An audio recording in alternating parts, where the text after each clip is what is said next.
여보세요? 예. 예, 게시탄정님, 안녕하세요. 안녕하세요. 평안하셨어요? 네, 어제 홍용학 레이저 뉴스 출연하신 거 너무 잘 봤어요. 첫 방송이라서 뭐가 좀 어설펐습니다. 아니, 근데 실물도 워낙 잘생기셨지만 카메라빨이 더 잘 받는 것 같아. 저는 얼굴이 너무 타가지고 좀 이상하게 생겼어요. 아닌데, 진짜 얼굴에 뭐 요만큼이라도 뭐 손대시지 않고 그냥 맨 얼굴로 나가신 거예요? 손을 대면 더 이상해질 것 같아서요. 어제 뭐 보니까 뭐 촌철살인이 또 쏟아져 나오더라고요. 네. 제일 기억에 남는 게 공산주의는 국가급 다단계다. 뭐 이런 거. 그 다음에, 집권 안 하면 보이스피싱이고 집권하면 다단계죠. 뭐. 그러니까요. 그리고 좌파는 결코 우파의 대안이 될 수 없다. 그건 지금도 다들 몸으로 겪고 계셔서 알고 계시리라 믿습니다. 맞습니다. 그리고, 그 다음에, 부패, 그러니까 교정이 가능한 부패인데, 우파의 부패라고 하는 거는. 근데 좌파는 교정이 가능할 수 없는 파멸로 간다. 이런 거 굉장히 탁탁 꽂히더라고요. 그러니까 뭐랄까 예, 그러니까 뭐 약간 좀 곰팡이가 피거나 썩거나 하면은 예. 이제 뭔가 좀 변질이 돼간다 싶으면 냉동이라도 할 수 있고 소금이라도 뿌리거나 할 수 있는데 그렇죠. 이걸 아예 그냥 잘 발효되는 게 아니라 그냥 젓갈로도 못할 음. 정도로 그냥 썩혀버리는 뭐 그런 거죠. 그렇죠. 그러니까 어느 정도의 부패, 예를 들면 그 비유 참 잘하셨어요. 100만 원을 가장이 벌어왔는데 그게 와이프한 원래 그 1,000만 원 중에 300만 원 띵까고 700만 원 넣는 건데 맞아. 맞아. 반응 좀 천이었죠. 이상하게 나갔어요. 그 단위를 제가 줄였는데 지금 이제 이 인터뷰 들으시는 분들도 이제 홍영락 TV 제가 링크를 걸어 놓을 테니까 한번 들어보셨으면 좋겠는데 1,000만 원을 벌어온 가장이 700만 아내에게 주고 300을 이렇게 이제 인마이 포켓을 한다고 쳐도 어쨌든 벌어오잖아요. 기본적으로 국익을 생각하는 것이 보수다. 부패는 어느 사회에나 다 있는 거고. 근데 좌파는 이것과 완전히 양상이 다르다. 이렇게 말씀하셨는데 그 부분 조금만 다시 설명을 좀 해주시겠어요, 지금? 그러니까 앞서 그게 1,000 벌었다가 300 띵까고 700만 내놓는 가장이 있고 네. 그렇죠. 그 옆집 가장은 평생을 10원 한 푼 안 벌어와서 음. 와이프가 삭바느질 하고 공장 댕기면서 돈 버는데 평생을 와이프 등을 쳐먹고 피를 빠는 것도 모자라서 예. 와이프가 한 푼, 두 푼 모은 적금 통장이랑 애들 돼지 저금통까지 후불떡해서 예. 카지노로 뛰어가요. 야, 그러면서 이제 예. 마누라 와이프한테 내가 이번 한 번만 잭팟 터지면 니네들 쌀밥에 고깃국 먹게 해줄게 이딴 소리 말하는 거죠. 글쎄요. 그게 이제 이 좌파의 어떤 근데 양상이고, 그러면서 네. 그 옆집에 1,000 벌었다가 300 띵가는 가장을 보고 봐, 저 옆집 남편 얼마나 비양심이고 사악하냐고 맞아. 하는 거예요. 예, 맞습니다. 그게 이제 지금 대한민국 사회에서 벌어지고 있는 기막힌 현실인 거죠. 그걸 아주 이제 대조를, 비유를 통해서 잘 보여주셨다고 저는 생각을 해요. 그래서 이제 관심 있으신 분들은 영상을 이제 참고해 주시면 좋겠고요.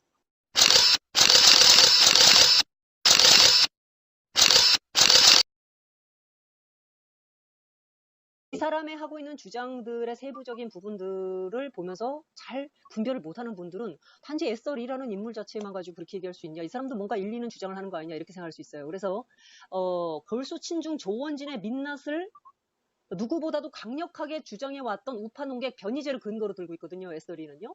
오호미 스승님. 네네. 근데 조원진에게 배신을 당하고 애국당을 나온 인물 변희재가 조원진이 친중 인사라는 사실을 폭로했다. 이렇게 하면서 이제 유튜브 영상 한 1년 전 걸 링크했어요. 1년 전이면 변희재가 이제 태블릿 PC 문제 때문에 감옥에 들어가기 전이에요. 그 조원진하고도 감정적으로 굉장히 좀 힘들고 안 좋았죠. 그러면 있죠. 예, 출소하고 난 이후에 가로세로 연구소를 통해서 그리고 이제 특검 발의 뭐 이것 때문에 조원진 뭐 강용석 전부 모여가지고 얼싸안고 했던 장면들 우리가 아는데 그 김진태 의원도 오셨고 네, 맞습니다. 이후에 변희재가 이런 자신의 사실 발언 때문에 널리 퍼진 조원진의 친중 의혹에 대해서 어떻게 해명을 해주었는지 해명이라고 할 것도 없지만 어쨌든 어떤 내용의 이야기를 했는지 탐정님은 알고 계시다고 들었는데 설명 좀 부탁드릴게요. 그러니까 일단은 제가 먼저 예를 한번 들어드릴게요. 네.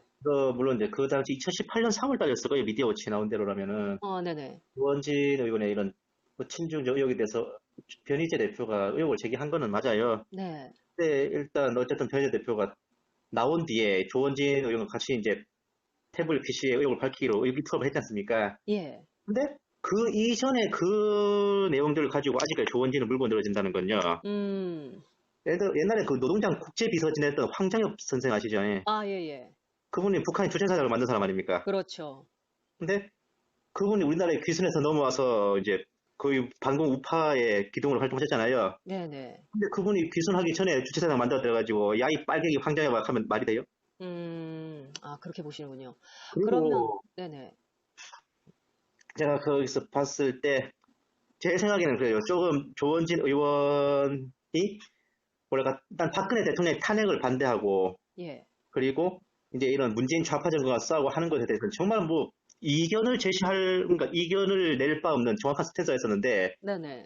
중국에 대해서는 좀 네. 불투명한 면이 있었다고 봐요. 아, 조은진이요? 어떤 거였냐면 이제 그래도 미국과 중국이 뭐 또 그래도 이제 세계에 움직이는 한 두 개의 양축인데 그렇죠. 너무 이제 분쟁을 하지 말고 서로 적대하지 말고 음, 형이 우호적으로 이제 세계 정세를 이끌어 나가는 게 좋겠다 이런 식으로 이제 권유하는 말들. 그러니까 음, 확고부동한 짱깨 뭐 가라지 이런 식의 명한 반중 스탠스를 취하지 않았던 것은 있었던 네. 거예요.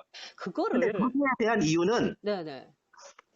그래도 우리가 그러니까 변희재 대표 같은 경우는 철저한 이제 반중 친미의 그런 기조를 가지고 있는데 아, 예, 예. 김진 대표 생각은 그래도 우리가 공당 음, 정권을 이제 잡는 걸 목표로 하는 공당 국가 공당인데 그렇죠. 그래도 대놓고 어떤 특정한 나라에 대해서 적대하는 그걸 스탠스를 갖는 반중을 어, 내세운다는 게 이게 좀 적절한 것인가 나는 음, 생각이 된다 이런 식의 이제 좀 의견을 가졌던 겁니다. 네네. 조진 아니 변희재 대표 같은 경우에 아, 아니 이 양반이 옛날에 중국 공산당 관씨를 가지고 중국에서 사업을 하더만은 어, 그 인연을 못 잊어서 아직까지 이러고 계시는 거예요.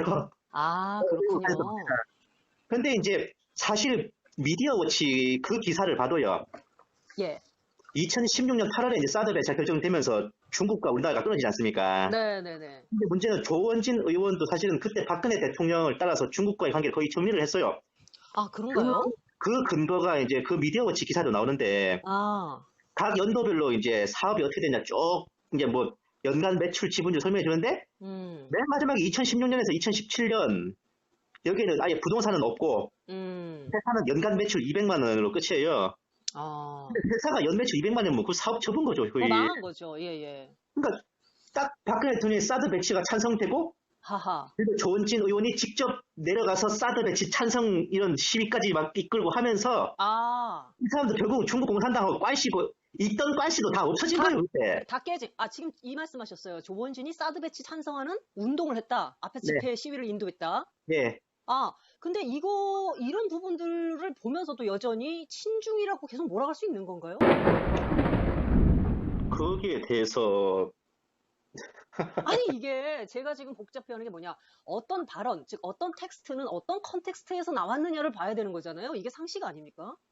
그건 근데 당연한 사실인데 네, 근데 조원진이가 그 전에 이렇게 이제 그 어떤 그 미국과 중국 사이에 이런 무역 갈등이라든가 이런 분쟁 문제가 터지기 전까지만 해도 전 세계 중국하고 무역 안 하고 자본 안 들어간 데가 어디 있었어요. 분위기 자체가. 심지어 점심 때 심심하게 중국집 안 간 사람도 어디 있습니까?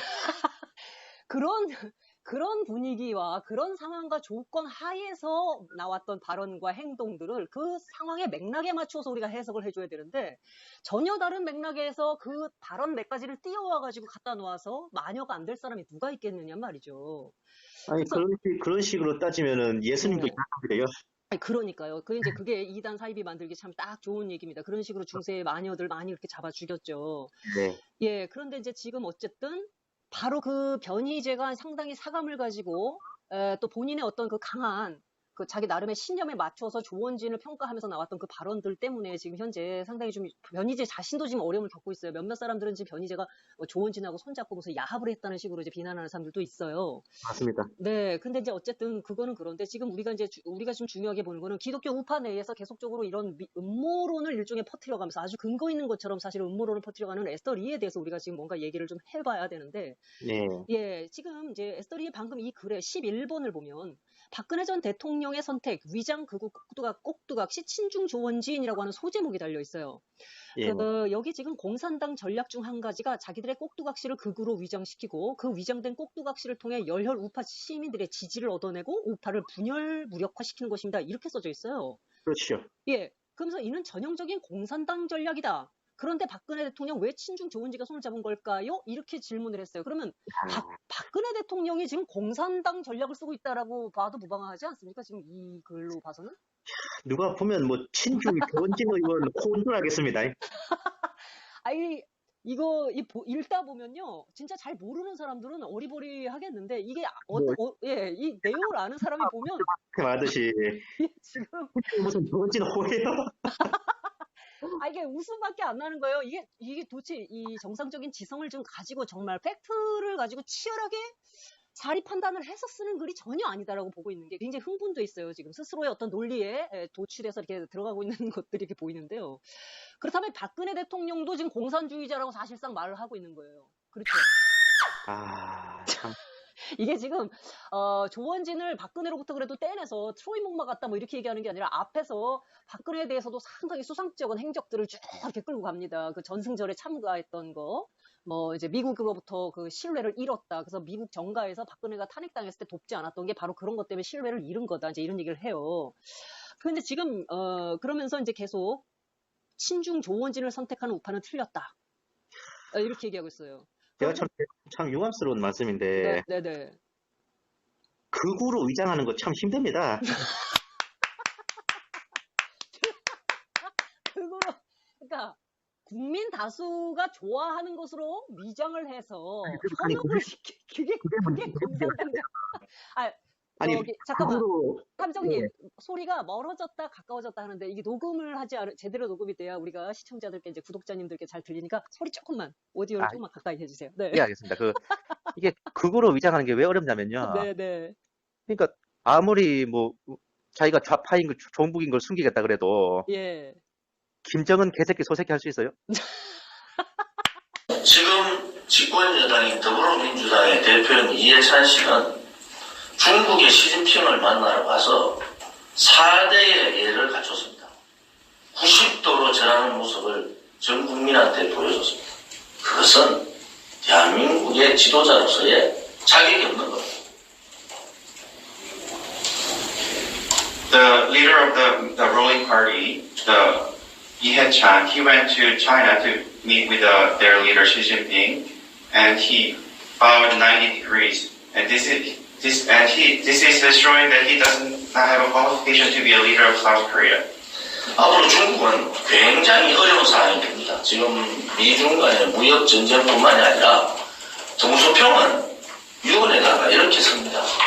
절대로 불기하지 마라. G2로 나서지 말라는 얘기입니다.